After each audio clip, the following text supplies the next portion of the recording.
दिल्ली में हल्की हल्की ठंड दस्तक दे चुकी है और यही वजह है कि जो प्रदूषण है उसमें भी काफी ज्यादा बदलाव देखने को मिल रहा है। लेकिन अगले 10 से 15 दिन काफी ज्यादा महत्वपूर्ण है क्योंकि दीपावली आने वाली है। पराली जो पड़ोसी राज्य हैं दिल्ली के वो भी जलाएंगे और ऐसे में दिल्ली का जो प्रदूषण है वो काफी ज्यादा बढ़ सकता है। लेकिन कल के मुकाबले अगर आज की बात की जाए तो दिल्ली में प्रदूषण में थोड़ी सी कमी देखने को जरूर मिल रही है। आज जो दिल्ली का औसत प्रदूषण है जो AQI है वो 190 है। आपको दिखाना चाहेंगे कि ये जो दिल्ली का ओवरऑल एयर क्वालिटी इंडेक्स है वो 190 है, यानी कि अभी ठीक श्रेणी में है, लेकिन 200 तक पहुंचते ही ये पुअर यानी खराब श्रेणी में पहुंच जाता है। दिल्ली का एयर क्वालिटी इंडेक्स काफी ज्यादा बदलाव हो रहा है। जैसे जैसे ठंड की वजह से हवा की गति कम हो रही है तो दिल्ली में प्रदूषण का खतरा भी लगातार बढ़ता जा रहा है और ऐसे में लोगों को खासी दिक्कतों का सामना करना पड़ सकता है।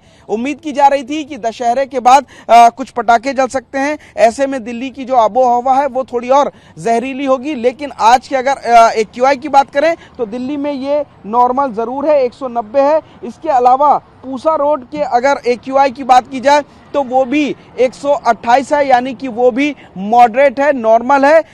200 के बाद ये जो श्रेणी होती है वो काफी खतरनाक होती है। लेकिन ऐसा नहीं है कि दिल्ली के सारे इलाके नॉर्मल हैं। अगर मथुरा रोड की बात की जाए तो यहाँ की जो स्थिति है वो 152 यहाँ पर इसका AQI है, वो भी अभी फिलहाल मॉडरेट स्थिति में है। लेकिन IIT का जो इलाका है वो 173 है, लगभग पुअर कैटेगरी की तरफ बढ़ रहा है। लेकिन मथुरा ये अगर एयरपोर्ट की बात की जाए तो यहाँ की स्थिति काफ़ी ज़्यादा खराब है। AQI जो है वो 218 तक पहुँच चुका है, यानी कि इसकी जो आबो हवा है वो ख़राब की श्रेणी में आती है। और टर्मिनल 3 की अगर बात की जाए तो वो भी वहाँ भी हवा की जो क्वालिटी है वो बेहद ख़राब श्रेणी में पहुँच चुकी है और यहाँ का जो AQI यानी एयर क्वालिटी इंडेक्स है वो 211 तक पहुंच चुका है। इसके अलावा लोधी रोड की अगर बात की जाए तो यहाँ पर हवा में काफ़ी ज़्यादा सुधार है, AQI 149 तक पहुंच चुका है। यानी कि कल के मुकाबले अगर बात की जाए तो एयर क्वालिटी इंडेक्स जो दिल्ली का है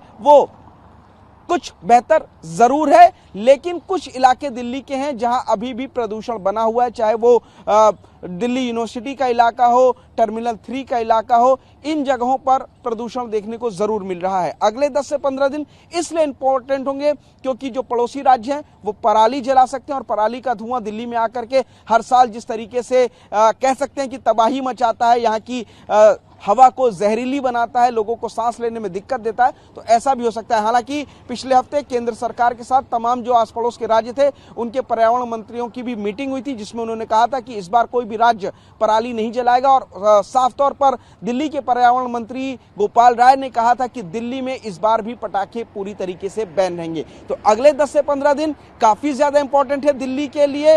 उम्मीद की जा रही है कि दिल्ली की आबो हवा को साफ करने के लिए जो सरकार कदम उठा रही है वो कारगर साबित होंगे। लेकिन जिस तरीके से ठंड बढ़ रही है, हवा की गति मंद हो रही है, दिल्ली की हवा भी धीरे धीरे बदलाव आ रहा है और दिल्ली में भी प्रदूषण थोड़ा बहुत देखने को जरूर मिल रहा है हवा में। कैमरामैन विजय ममगेन के साथ पुनीत शर्मा, TV9।